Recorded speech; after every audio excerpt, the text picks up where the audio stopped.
there, Seraphim17 once again. This is my Yakuza 5 EX difficulty. EX difficulty? Extra hard? EX hard? EX difficulty? No idea. But it's the hardest difficulty, and it's a walkthrough, folks. We're playing as Haruka. We just knocked that dude over in the street. This is part 3, chapter 2, Hope Lives On.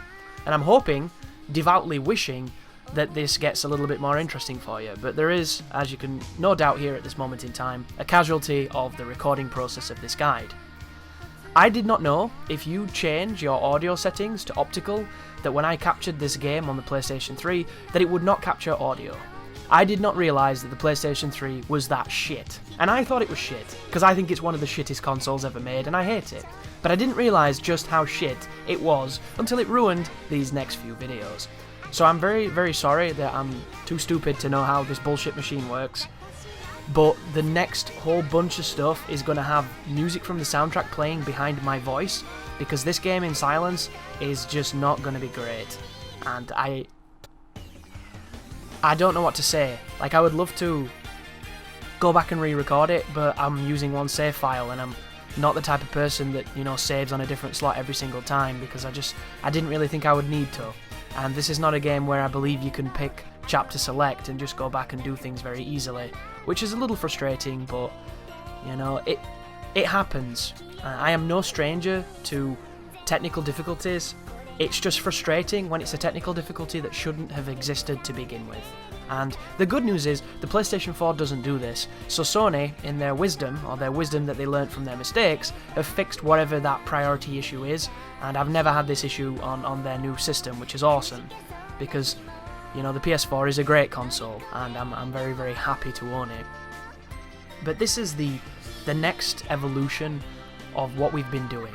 So you'll notice we're now doing a new song. It's now a little bit more difficult to perform, and we're practicing it with our new dance instructor, which is the dude called Christian. And now is when the game is going to pick up a little bit. I say pick up a little bit, we're still going to be not going as quick as I would like, and by the time we get to Shineda I'll be very happy, because it's back into the Yakuza that a lot of people have come to play. But I do want to make it known that as much as I don't like this sequence, I think a lot of people will, and I think there's a lot here to like. If it was shorter and skippable, I think I'd like it a lot more. Mainly skippable, that would be great. Because to me, there's so much stuff in these games that really should be skippable, and all of them have it. It's literally a tenet of what the series is, so if they were not there, it probably wouldn't be the game that it is, and I think that would be sad. But at the same time, you should give the player the option to not partake in it, you know? Like, a great example is the minigames. For some reason, this series loves forcing minigames on you, which the first time you do it is okay, because it's dumb and it's new and it's fresh and you can sometimes have some fun with it, and if you like the minigame, it's wonderful. But if you don't, it's like pulling teeth. It's incredibly tedious. So you get to the point where you just kind of you've got no interest. You just want to get to the next sequence where you can run around and fight and pick up locker keys and do all the other Yakuza stuff that you enjoy. And for me personally, there are so many minigames in this game that you can find by your own choice and choose to do, that they shouldn't really force them on you, unless it's a new feature and it's something fresh and really well put together that they want you to at least sample before you beat the game. Because I suppose one of the downsides of making all those cool minigames is that some people will never even play them, because there's a lot of people who don't give a shit about the extra stuff in games. They just want to get to the end, they just want to beat it, they just want to see those credits. And if you've put your heart into designing something great, that must be quite frustrating, so I get that angle of it. But when they force the pool on you, or when they force the darts on you, two of the minigames that I think don't feel very fun to play. Like, holding the analog back and flicking it forward to get precise shots is stupid. It should be controlled like the bowling. The bowling is perfect. All you do is stop a bar to do your power. Why isn't the pool that way? Then you would have ultimate control over it, and it would be timing based. It wouldn't be, I'm going to twiddle this analog like a nipple and hope I don't chafe it. Like, it's just stupid.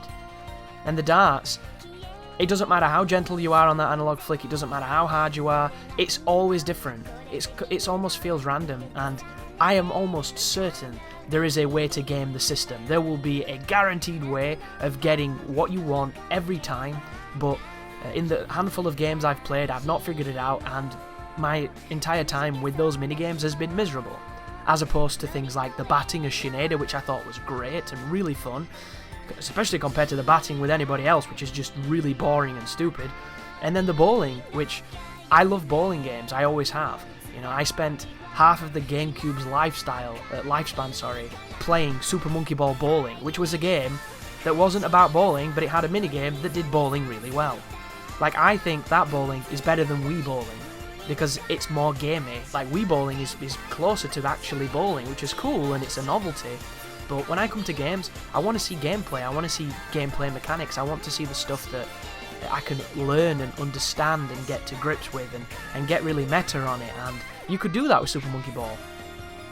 It was great, and this game has a pretty similar kind of setup with it. It's not as good as the old Super Monkey Ball, it's not got the same amount of charm, but it's still competent, and you can have a lot of fun with it, and you can pick your balls and your different weights, and all you do is you stop that ticker where you want the ball to go, you add the speed, and then you add the spin. It's perfect. It's like the ultimate bowling minigame, because it's exactly what it needs to be. But a lot of the other minigames don't have that. Like, the Virtual Fighter one, I don't really do too much of it, because I played it once, I was like, yeah, this reminds me of just how much I hated Virtual Fighter in the arcade. It's just as slow, and Jeffrey looks like a Lego man. But it's an accurate representation of the game, which I think is great if you like Virtual Fighter. And I always compare it to, insert a fighting game you like. Can you imagine if you could play that in Yakuza? I would have so much fun with it, so that's a great choice. And then there's that, like, shmup, which is always quite simple and weird and doesn't make much sense, Ex Helios or something, which is, it's okay, it's a kind of throwaway. I think the fishing's good. The fishing's one of the better minigames in a game that I've played. I really like it in Ishin. I've done a lot of fishing in that game, though, because that game does some really, really fun minigames. It does some really confusing ones, but for the most, they're very fun. But some of them, like, I don't know how to play those tile games, those like Shoji and Yogi Bear or whatever they're called. There's two different ones. Like, one of them is Mahjong. I know the name Mahjong, but I couldn't tell you how to play it. It looks very confusing. It's kind of like the equivalent of, is it Japanese chess? I don't even know. But I don't know how to do those, so I avoid those. I might love them if I gave them a chance, but, I don't really want to. And those are games that the game can sometimes force on you to go to those places. Like, look at Yakuza Kiwami. They force a dice game on you, which is perfectly fine if you know how to play it and you can read Japanese. I didn't. So I was having a super tough time and pressing buttons and mashing, and all I wanted to do was skip it. That's all I wanted to do. And I think there should be an option in the game, just like there is with the cutscenes, to skip that sequence. But it should only be sequences where it is, those tertiary minigames that don't really affect anything other than giving a little bit of diversity and spice to the game. Because the people who want that can do it. The people who don't want to do that and have no interest can skip over it. And additionally, I think they should have an option where you can skip over the sequences where it's nothing but dialogue. And I don't mean holding R1 and pressing X. I mean straight up, press start and circle to get to where you can move the character. Because there's nothing worse than sitting for 20 minutes and getting 1 minute worth of gameplay. Like, there are recordings from this walkthrough where I have an hour-long video and it became a 10-minute video because that's how much of the time I spent playing. Speaking of playing, this is a minigame that I decided to put on hard, having not really understood how to play it to begin with. And this is actually a minigame in, actually an arcade machine in arcades, which comes with drums. And the buttons here are the hardest thing. I think if once I figure out the buttons, I would be able to do this quite well. Because what you do is, I thought you had to press both buttons at the same time, but you don't. You only have to press like inner or outer, depending. And then one of the symbols is both, I think. So you'll notice if you look on the left, I'm pressing both for every single hit, and it's not correct. So on moments there, can't even speak. On moments like that where there's a triple that's quite quick together, it wants you to kind of da-da-da like that, but I'm trying to go da-da-da-da like both of them at the same time, and it's really not working. And I kind of figured it out a little bit, as you can see now. I'm doing it a little bit better, but this is not easy at all. This is really tricky, but it's fun, I'd rather do this than the Haruka one, because this is involving.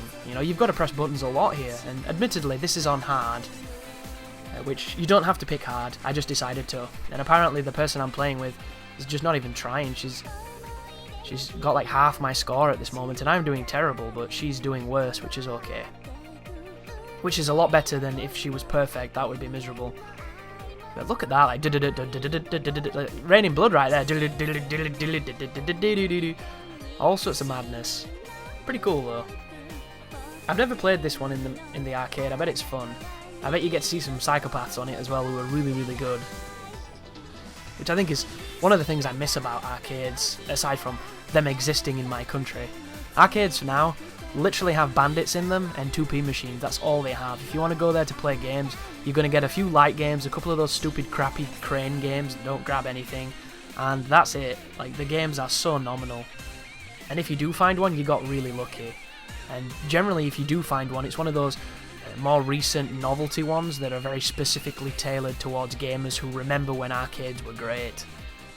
And we don't have that anymore, and I don't think many places do, and I think places that do are probably dying out as well, and I think that's really sad, because there's something about the communal aspects of arcade that you don't get from that gaming these days. Not even online, not even with MMOs and all that kind of stuff. It's different.